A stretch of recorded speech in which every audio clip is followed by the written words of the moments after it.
Hi everyone. On today's episode of the Revenue Insights podcast, I'm excited to welcome Mike Huffaker, Chief Revenue Officer at Planet DDS and the host of the Dental Economist Show. Mike is a seasoned sales leader and a go-to-market strategist who has spent his career building high-performing teams across technology and healthcare. At Planet DDS, he's helping define the future of dental industry through AI-powered innovation, scalable operations, and data-driven growth strategies. Mike is also passionate about sharing what he learns, whether it's through his hit podcast, The Dental Economist Show, or through thoughtful posts that challenge leaders to think differently about sales, leadership, and organizational growth. So without further ado, welcome to the podcast, Mike. Hey, thank you so much for having me. Really looking forward to being here. Mike, let's jump straight in. You had an incredible journey from sales leadership to CRO and podcast host. Can you share your journey today that drew you into the world of dental technology and what kept you motivated in that space? Yeah, sure. So I think I have a relatively unconventional journey, but I think probably a lot of people do when you really start to dig into it. So in my previous life, I sold shoes. So I worked wholesale with a company out of Italy. It was a really high-end men's line of footwear. I sold it to all the large accounts in North America, Neiman Marcus, Saks, Nordstrom, Zappos, you name it. I did that for a long time. I managed the men's shoe department while I was going to school at Nordstrom in UC Santa Barbara. And then I just kind of moved into this space without a whole lot of thought because it just seemed like it was the next thing to do. But around 11 years ago, I was 34. I was living in Northern California. I'm looking around and I've got a lot of friends working in tech. My sister-in-law worked at Google. Brother-in-law was working at tech startups, and a good friend working at Salesforce. And it felt like I was reaching the ceiling of my potential in the industry that I was in at that moment in time. And I said, you know what? What am I doing here? I'm living in the tech hotspot of the world. I love sales. Let me get into tech sales. One problem with that is nobody wanted a 34-year-old that had zero sales experience in technology at all. So I start shooting off resumes to Microsoft and Oracle and all these large companies. And it was just like shooting them off into a black hole. No responses, super discouraging. And I had a friend say, you should look at startups. Maybe they'll give you a chance. And so sure enough, I started applying for roles at different startups. And I find my first role at a company called Revel Systems that was disrupting how point of sale solutions worked in restaurant and hospitality. It was the iPad point of sale. Now it's ubiquitous. You see them everywhere and you see, all the tablet point of sales all over the place. But at that moment in time, it was pretty new. And so even after roughly 15 years of sales experience, I joined as an entry-level account executive. I spent 4 months making my way to the top of the leaderboard. I loved SaaS sales, like right from the get-go. Loved the conversations that I was getting to have with people. Loved to be solutioning and problem solving. And about 4 months later, they're like, hey, do you want to be a team lead? I say, sure, let's do a team lead, which is just more work for the same amount of money. But now you have people that you're responsible for. So I took that, and 4 months later, we raised a Series C $100 million round. They asked if I wanted to open up our first remote sales office in Phoenix. I said, sure, let me do that. I have no idea what I'm doing. I moved to Phoenix, hired 25 reps, find office spaces, just kind of on my own at that moment in time. And ultimately had 3 offices that I opened, and another one in New York, another one in Dallas, had roughly 70 reps that reported up to me through 6 sales managers. And I was a director of sales at that time. And I think one of the keys for me throughout my growth trajectory has been a real curiosity about the business. Like as soon as I got into SaaS, I couldn't learn enough about how all elements of it worked, whether it was the implementation, how engineering handled their sprints, what our release cadences were, what we were doing on the support side, what our SLAs were. Like, I just wanted to know it all. And it was just completely fascinating to me, this whole new world from where I was before. I ultimately went to another early stage startup, also in restaurant hospitality. And then 6 years ago, had the opportunity to join Planet DDS, which is a dental practice management solutions company, cloud solutions. When they first reached out, I said, no, thank you. Like, this is weird. It's like people with their hands in people's mouths all day long. Like, dentistry just didn't have a whole lot of appeal. But I learned more about what the market looked like. I learned about the consolidation that was happening. I learned about the lagging technology adoption that was present in the space. And I said, you know what, this actually could be a really, really great opportunity. So I got my first kind of big VP of sales role at that point, in charge of 2 sales reps and 1 person in marketing. It was his first job out of college. And that was sales and marketing and Planet DDS circa 2019. We were doing roughly 12 million in ARR at the time. Fast forward 6 years, moved into the CRO role. There's roughly 70 people in my organization. I oversee 25 quota carrying reps across account management, sales. I'm also responsible for the marketing function within the company.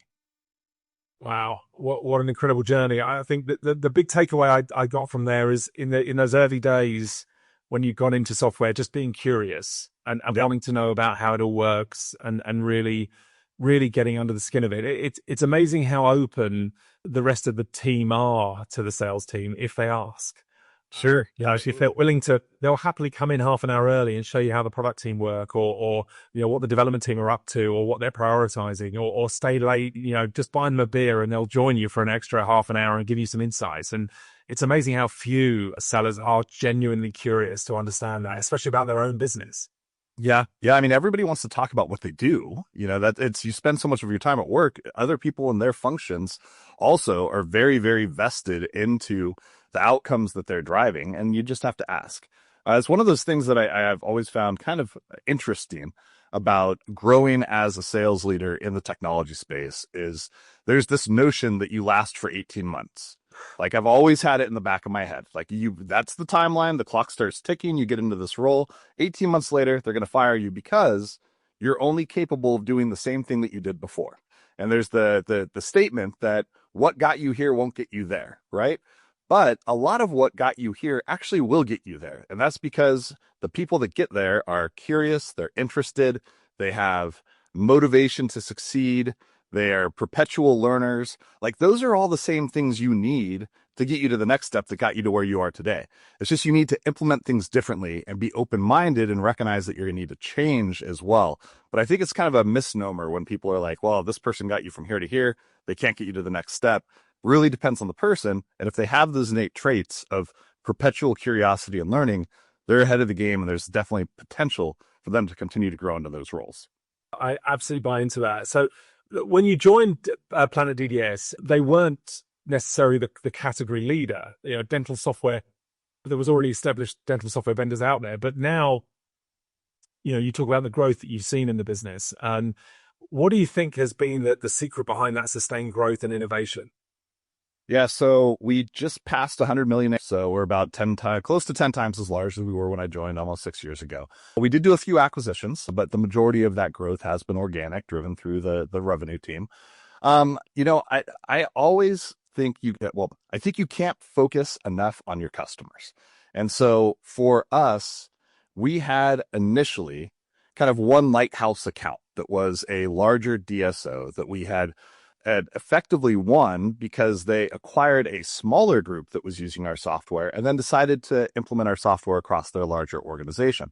So that was kind of like our key to the castle a little bit, to work with these enterprise customers. And we took it very seriously. So we listened to them, we worked with them closely, and a ton of development went into the software to ensure that it met the needs of those larger organizations. At that time, the notion of a dental service organization or an enterprise dental company that would have hundreds of offices was relatively new. Like the roll up and the consolidation in the industry was still recent. Like the term DSO just came around maybe 15 years ago or so. And so what we've always done is listen to our customers, talk to our customers, and really take the approach of if you can create raving fans, because there's almost nothing more important to people than social proof. And having somebody else, when you're not in the room, speaking favorably about your product to somebody else. And we've just built that reputation as a company that's honest, that's transparent, that does what we say we're going to do, and that will continue to stay committed and vested in the success of our customers, because we can't be successful if they're not successful. And there's a lot of expansion growth that happens within our client base, adding new locations all the time. And so we really just wanted to hone in on building the best relationships possible. Well, that's fascinating. And how many products do you sell? How many different types of products have you got? Like a Chinese menu of options, or is it just one kind of SaaS model? How you structure? Yeah, it's interesting. So we acquired, so we were kind of the category creator for cloud enterprise practice management software. We acquired the category creator for cloud X-ray software. So when you go to the dentist, they shove the thing in your mouth. It's like relatively uncomfortable to take the X-rays. Our software will power that to capture those X-rays. So we acquired a company that did that. And then we acquired a company that was doing ortho cloud practice management software called Cloud9. And they were the category creator of that. So there are some nuances in different dental specialties, whether it's orthodontics or pediatrics or endodontist or oral surgery. And the ortho space had its own specialized software, which we acquired. So now when we go to market, we have both our core product, which is Denticon. It's our flagship practice management solution. Within that brand or that product, we have modules that can be added on for patient engagement. We'll add the imaging solution on as a module. We have an analytics platform that you can add. So we've got insurance verification tools that you can add to it. So there are things that you can like scale up or back depending on the needs of that particular customer, as well as adding the ortho solution either in conjunction with what we sell with our general practice software or as a standalone for ortho only groups. So we really have two core products, but the flagship product Denticon is the vast majority of the business that we do. And is it a land and expand motion? So do you tend to get one product in first and then the people buy more as over time, or do you tend to kind of build the package once and that's it? They stick with what they buy because that's the kind of customer they are. Yeah, I think I would definitely say it's land and expand. We absolutely will sell pretty comprehensive packages to people at the outset, but we're never stopping with our innovation efforts. And so, a year ago, we launched a payment product that ties into the software. And so that didn't exist for people that acquired our software 2, 3, 4 years ago. So that was an expand opportunity in motion that's really driven a lot of bookings for us over the past 12 months. And so there is some flexibility depending on the needs of the client for what that looks like. There's almost what we see, and we're vertical SaaS software. So you have a very, very clearly defined market within which you sell if you're in vertical SaaS. Your desired outcome is really that people want to buy more from you. You should have that relationship where they're like, if all things being equal, I have the opportunity to start working with a brand new vendor for this function or to work with this vendor that I know and trust that I worked with for a long time, I'm going to buy it from this vendor. And so that's where we have that kind of expansion motion almost in perpetuity because we're always coming out with new features and products that we can offer to the market. No, I love that. But so those that listen to the podcast regularly will know that we produce these benchmark reports every year. And when we look at the data over the last 12 months, so we analyzed over 650,000 opportunities in the last year, all B2B, all technology based. And what was fascinating is the transition we've seen. Nearly 50% of businesses now have got full cycle sellers that are responsible for some of their own top of funnel and retain access to the customer after they sign the initial agreement, at least for 6 months, maybe for a year. So how long do you allow the AEs to continue to earn out of their customers once they bought? So we actually have a pretty defined line where once the sale is closed, it moves into the account management team. Now, that being said, we don't really have a whole lot of pilots that we do, which I think people find interesting. And the reason for it is because it's not a point solution, because it's a core system of record. You can't really dip your toes in the water if you want to be successful with it. You need to have this be an organizational decision to move your entire organization onto this new platform. If you're like, hey, I want to test it in 2 offices first, and then we might decide to move forward. All the heavy lift is at the outset. And so you're basically going to have to do all the work that you'd have to do for 20, 40, 50, 60 offices for 2 or 3. So the new business sales team is able to gain commitments for the entire organization when they initially sell. And I think part of that is also the reputation that we have within the industry. People know that it works for their needs. People know that others have been successful with it. We do have kind of like a fast follow option where there is collaboration between our account management team and our new business sales, and we do deal splits. And so there's a different percentage split depending on the level of effort that went in prior to the initial deal being closed. So let's say an example would be the pay example that I laid out. We look to have 100% attach rate to pay for every deal if we can. Now, sometimes it works out where, look, we need to get this deal closed. Pay has not yet been attached. The new business sales rep's like, I'm sitting on this opportunity for $250,000, but wait, I don't get credit for that any longer. Like, we've had all the conversations, all of this is being done. We all know things can slip at that point, and you can have examples where we think it's a done deal. The deal closes, and then, a year later, you're still trying to attach the pay. So in order to avoid that and also not to have the new business rep get stuck in the weeds, while that customer is going through implementation, we assign an account manager. That account manager is incentivized to bring that deal to a close. And then we'll do a split, like an 80-20 split, where for the first 6 months or so, the new business person will get the higher percentage if they already laid the groundwork for that product to be added. But the account manager gets to do the follow-up work and ensure that it happens. So it's a little bit of a blend depending on what the exact scenario is. It's all designed to create aligned incentives with both the new business and the account management team so that they're looking to work together in harmony to do what's best for the customer. I can imagine that leads to lots of conversations, and each time a deal comes in, there's a question as to which way it goes. But listen, at the same time, it's a tough balance.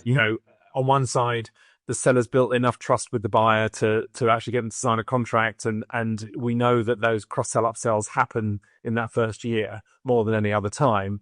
Sure. On the other side, we want to keep the sellers, freed up so that they can work on the next new deal. So it's a tough balance, but it sounds interesting. And you're north of 100 million ARR now, so it sounds like you've got a good scalable process. Yeah, I think it all ties to the culture that we've created in the company, to be quite honest. We have a set of revenue principles that ties very closely to our company core values, but it's designed to be a little bit more specifically applied to the revenue organization, like the subculture that you have within a revenue team versus what you would see in a support organization or engineering. And, competitive and collaborative is our number one principle, and success is not a zero-sum game, which is like, listen, everybody in our company, every person in this revenue team has the opportunity to be successful. Like everybody's enabled to do so. Everybody has the training, the enablement, the support to be that.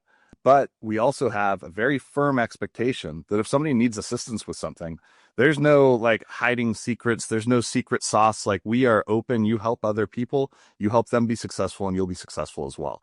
That kind of ties back to one of my favorite quotes that I have from Zig Ziglar. He's kind of one of the old school sales trainers. He was the first set of like cassette tapes I think I listened to in like 1995 when I was running a house painting business in college.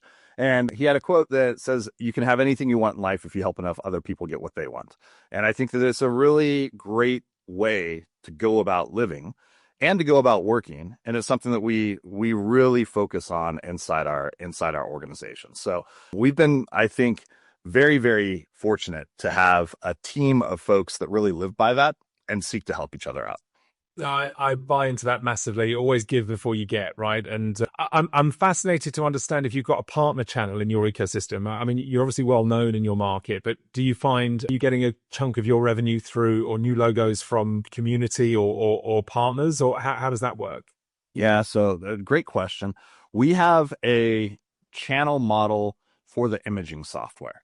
So there are other competitors in the marketplace, cloud practice management solutions, that actually white label our X-ray technology, and they include it in their sales. Of course, we have to build the Chinese walls, so we don't look at anything that they're doing from that perspective. It's run by a completely different team within my organization that manages that. But it's not insignificant amount of revenue that we generate from that channel. We don't have a lot of resellers of our core practice management product. It is such a complex sale and product that what we tend to do is enter into referral agreements with people where they'll refer business, and then we will compensate them as a result of that versus having them sell directly or white label or do anything else with our core products at this point. No, it makes a lot of sense. And so you're considering where you are now, and what you've achieved over this period of time. How do you see that acceleration continuing? Have you got line of sight to what 200 million ARR looks like, or is that too big a leap? Yeah, no, absolutely. So, I like to be pretty positive in my outlook. I think I'm a relatively optimistic person. When I first joined Planet DDS, every quarter I'm like, how are we going to accomplish this goal? We were at 12 million. We had these goals that like we had never hit before, and it just seemed like so far-fetched that we were going to achieve what we needed to. There was nothing repeatable or scalable about it at that moment in time. Now, with the momentum that we have both within our existing client base, there's over 12,000 dental practices that use our software out of the roughly 140, 150,000 that are in the United States. On top of the reputation that we've built as being the premium solution for large multi-location groups, we have a 90% win rate against our competition. Our biggest close lost reason is inertia. So, but even when you put every deal of that size into a bucket, we've won 53% of them. And so we're doing really well in that space. And when I look at the future, it's always discussed, hey, it's harder to grow quick at scale. Now, of course, these AI companies are throwing everything on their head. You're seeing these companies get to 100 million AR in like 2-3 years. I'm like, wow, well, I guess that would be a nice ride. It's not quite the same for us, but we're still growing at 30% year over year. You know, we'll finish this year booking roughly $24 million in business across expansion of current client and new business. It's a roughly 60-40 blend. And so as I look forward, the expectation is probably growth needs to slow down. You know, maybe next year is 20%, then it's 15, then it's 10. But at the same time, there are so many new innovative options that we are building and that other people are as well, where I think we'll have the opportunity to maintain our growth or even possibly accelerate. And AI is a big piece of that. But it can't just be AI that you sell that is now a new line item on the budget sheet that doesn't exist within the customer's budget sheet, where you're like, hey, you don't have this, but you should buy it. It's going to have to become where there can be a clear path to some labor arbitrage. And I think that that's where a lot of the AI companies are looking at. And, you know, for example, we have in the dental space, RCM is revenue cycle management. It's how you get paid. It's submitting the claims, getting the claims back, dealing with denials, dealing with the patient balance that's still owed. It's a giant mess. And these companies all hire a huge amount of human capital in order to do these very like rudimentary repetitive tasks. We had one organization that had 80 individuals that were in their department. They implemented our software. They were able to go down to 50 individuals. So that capital reallocation, human reallocation, whatever you want to call it. I know people don't like to talk about people losing their jobs, but at the same time, I think that there's an opportunity for people to be repurposed into other functions that are probably functions they would enjoy more. And I think as we look ahead, and it's been a long-winded answer to your question, I see the opportunity to accelerate growth through providing more AI tools to our customers that allow there to be a reduction in labor cost. If that's able to happen, then we accelerate. Otherwise, we're on a very steady pace, 25-30% year over year, and I don't see that slowing down anytime soon. Well, I you know, while we can all look at these AI companies and see how crazy their growth is, there's also their churn rates are also insanely high. Yes. And so, you know, that's new logo acquisition is only part of the story, and you know, lifetime value of customers and how profitable the accounts are. These all really matter. And I think what you've got is a very sustainable business that's growing aggressively. And it sounds like you've got, you know, people don't unplug this stuff once it's in, right? So correct. Yes. You know, retention is very, very high, and you know, it's not hard to have a north of 100 NRR number in that kind of business model. So correct. You're building a lot of value, and it's great to see. And the you know, vertical tech is a great place to spend your time. Yeah. No, our gross revenue retention is around 96% right now, and NRR is 115-ish. And so, you know, there's not a lot of churn. It is a product that once it is implemented, just like a Salesforce or a NetSuite or something else, people don't want to make that change. So it's our job but we also don't want to rest on your laurels and say like, hey, this product is sticky. It's fine. They're not going anywhere. And I think that is one thing that separates us, is that even though we know that it's sticky, we're still looking for ways to constantly add value to our clients so that they will continue to grow with us and continue to be happy with the service that they're getting provided. Yeah. Customer first makes a lot of sense. So I've been reading up some of your blogs and articles, and you talk a lot about importance of empathy and collaboration in leadership. And you know, and it won't be lost on our audience that you've been at the same business now for, well, is it 6 years as CRO? You know, that really does buck the trend. You mentioned earlier the average tenure is, you know, about 18 months, if not shorter. So do you see the importance of empathy and collaboration in leadership showing up in the way that you operate? And how do you see those principles in the way that you lead your team today? Yeah, absolutely. So I think we're a very low ego company. It starts with our CEO, Eric, and, you know, it gets pushed down from there. You don't jump on people if they make a mistake. It's a conversation about how we can do things better. It's putting yourself in other people's shoes and understanding what situations they're going through. I think all of us, as we get older, we realize how messy life is for everyone at all times. Like none of us actually have it all together, and we can all put up this front while we're at work. But I think if you look at all the people on your team through the lens of recognizing that what you don't see and what they're not sharing is probably pretty heavy and pretty challenging for them, and then you treat them as such, it builds a lot of culture and loyalty within the organization where people all just want to work together and collaborate. And so I think it's been a critical element for what we do. We have high standards, high performance. One of our revenue principles is, everybody understands their goals and expectations and the importance of achieving them. So it's not like there's a free ride, but it's also a scenario where we recognize that there's a lot going on both with our customers and with our team. And we seek to engage and work with each other from always assuming a positive intent. And I think it makes a really big difference. I love that. It's so true. We just have no idea what anyone else is going through and what's going on in their head. Start from a position of empathy and be supportive and just assume that their intentions are good. I think that's a great way to live your life. Yeah, absolutely. Agreed.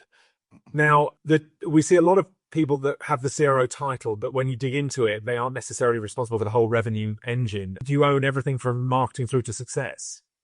So I own everything from new business sales marketing, new business sales acquisition, and then yes, our account management function, which was customer success. We had customer success and current client sales, and we recognized that there was a disconnect in incentives. And so you'd have the customer success team that would put all of this work in to the success of our current customers that are live on the software and helping guide them to better adoption of different products. And then they would highlight opportunities where it was like, hey, you could be using this and you can cut down your accounts receivable by X amount if you automate it this way. Oh, talk to my colleague over here in current client sales who's going to get this big commission for it. And so we're like, this is not working. And so we put the two teams together just about a year ago, created an account management function, and it's been fantastic. So yes, to answer your question, I do oversee that entire everything from marketing through success. And so how do you split your time between kind of strategy and execution? It's always a challenge. And then I suppose on top of that, you're also doing this thought leadership piece with the podcast. So you've got a lot on your plate. How do you split your time? Yeah, it's a really good question. And it's a really hard question, I think, for a lot of us that are in the position to determine what you should do or how you should do it. As the company's grown and as, my role has grown, the ironic thing is at every step of the way, I have to let more go. And it's the hardest part for me. It's been the biggest challenge. It's like, wait, now I have this amazing person here that does this maybe better than I do. Like, butt out of that, Mike. Like, let them do what they're supposed to do and just kind of take a step back. And so as I think about it now, I really need to be the support, the sounding board, strategic thought for my functional leaders that I have in marketing and account management and partnerships and RevOps and help them understand what the focus needs to be, where we need to be going after. But because I've grown up with the company from 12 million, I still have a tendency to roll my sleeves up and do things myself. And so I think it's picking your battles. And I think it fluxes throughout the course of a year, even where you might look at something and go, okay, we're having some challenges in product marketing right now. That's where I need to shift my focus. We're having some challenges in new business commercial sales. Let me kind of airdrop in there and spend a little more time with this team, or maybe it's partnerships. So I think you have to give up enough control where the people that you have within your organization can do their job that gives you the actual flexibility to focus your attention where it's needed at that given time. And it changes. And so that's kind of how I think about the focusing on the execution part. As far as strategy, I think a lot of people might be able to relate to this. I'm always thinking about the business. Like I'm out on a walk in the morning and I'm trying to think about anything else, but guess what I'm thinking about? The business. And oftentimes the work that you're doing doesn't look like work, but taking a 3-mile walk in the morning and thinking through all the different challenges that we're having, where we have the opportunity to optimize, where we need to focus. Are we doing enough from the AI front? Is the team being equipped properly in order to sell? What are we doing from a product perspective? Are we giving the proper, all of these things, like the squirrel brain just goes in. But by the time you get done with that walk, you get some clarity. And then that's where you start to kind of have that opportunity to enact some of the strategy. So I think, there's a lot within the role and the function. I'll go back to, I think, just staying curious and always looking to learn is going to serve you the best. Yeah, I hear that, and we came back to curiosity again, which I thought was really nice, and I agree with you. We've got a whole team of people around us that are leaning into what we the direction of travel we're giving them, and sometimes we have to give ourselves we beat ourselves up a lot, expect ourselves to be at that desk, at the first in the morning and last to leave in the evening, when in fact a lot of the thinking that we can do, if we do it in different environments, if we go for that walk, it frees the mind, and we don't give up at what we're thinking when everyone goes home at 6 o'clock, right? We keep going. And I agree with you. There's lots of different ways of doing that strategic thinking and giving yourself that freedom to do it, and knowing you are actually still working is a valid point as well. But yep, look, absolutely. As we're coming to the end of our conversation, I can't believe how fast it's gone, but looking ahead to 2026, what do you see as the biggest opportunity or evolution coming for go-to-market leaders in that kind of healthcare technology space? So I think the application of AI within organizations is super interesting, but I also think it's way harder than people think that it is. It comes with a whole set of challenges, and a lot of people, myself included, haven't been trained or come from a scenario where they've been able to watch what it looks like to do this successfully. And so it's so new for folks. When I look at opportunities for improvement moving forward, my first role in technology was a lot of hire a ton of people, throw everybody at the wall, and see what sticks. And it always inside me rubbed me the wrong way. I didn't like the approach. It was like, hey, these are all people. We're not necessarily setting them up for success. We're moving so fast where we can't. And so where I think the opportunities are now is, AI to me is not do more with less. It's do more differently. And so rather than flood the floor with sales reps or with account managers, it's how do we make each one of them the best they can possibly be and the most effective they can possibly be. Avoid the turnover, avoid the churn, avoid the rehiring, avoid all of the things that cause so much pain, the ramp time, the hoping like, gosh, are they going to sell anything yet? When is their first deal going to come through?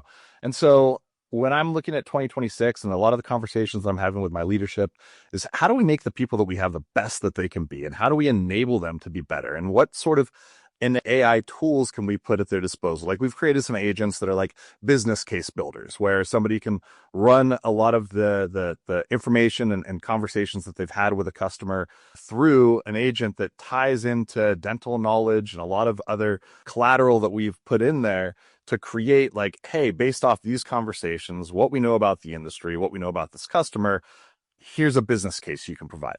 And it cuts down on the time. Like we've done that before, but now it's done very, very quickly. And so trying to find these unlocks to me is the key moving forward. And I think there's going to be a lot of them out there. I don't know what all of them are yet today, but maximum efficiency with the team that you have, I think is the order of the day. I love that. Yeah, let's get our A players back to back in meetings all day long, right? That's right. The race money. Yes, yes. No, exactly. I think that makes a lot of sense and a great place to leave it. Mike, thank you so much for your time today. If people want to get in touch with you or find out more about you, how would they go about doing that? Yeah, absolutely. You can find me on LinkedIn. I think it's LinkedIn/n/ just my last name, Huffaker. And yeah, shoot me a DM or a message. I'd be happy to connect. Sure, if they mention the podcast, you'll accept the invitation. Yeah, absolutely. 100%. Mike, thank you so much for joining us. Really enjoyed the session today, and good luck with getting to the next 100 million. Yeah, thank you. Appreciate it very much. Take care. Bye-bye.